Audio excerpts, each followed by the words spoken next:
কালকে না সুমন কিছু কেক নিয়েছিল। আসলে ছেলে জন্মদিনের পর থেকেই খালি দুদিন পর পরই না হলে কেক খাবো বলে। তো অতটা গুরুত্ব দিইনি, কেননা চকলেট বা ওই জাতীয় জিনিসগুলো আমি ওটা কমই দিই। দেবো নাকি না হয়, কেননা সব কিছু খাওয়ার সব কিছু করারই এক্সপিরিয়েন্স থাকা দরকার। তো না হলে আমার মতে কি বাচ্চার সব কিছুই দেখা দরকার, সব কিছু খাওয়া দরকার, সব কিছু করা দরকার, কিন্তু লিমিট অনুযায়ী। তো কেকের মধ্যে এই মাফিন্সগুলো রয়েছে ভ্যানিলা, এই যে চকলেট মাফিনস এনেছে। আর সুমন আনলে এক গাদা জিনিস আনে, অল্প জিনিস ওর ভালো লাগে না আনতে। আর এইখানে হ্যাঁ, এখানে পেস্ট্রি আছে।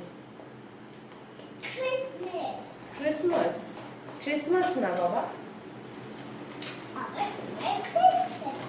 I wish you merry Christmas. এই দেখো এখানে দুটো পেস্ট্রি রয়েছে। তো ওকে এখন একটা ভ্যানিলার মাফিন দেবো। দেখে আমারও লোভ লাগছে, আমি একটা চকলেট মাফিন খাবো। দেখি সুমন যদি খায় তো সুমনকেও একটা দেবো।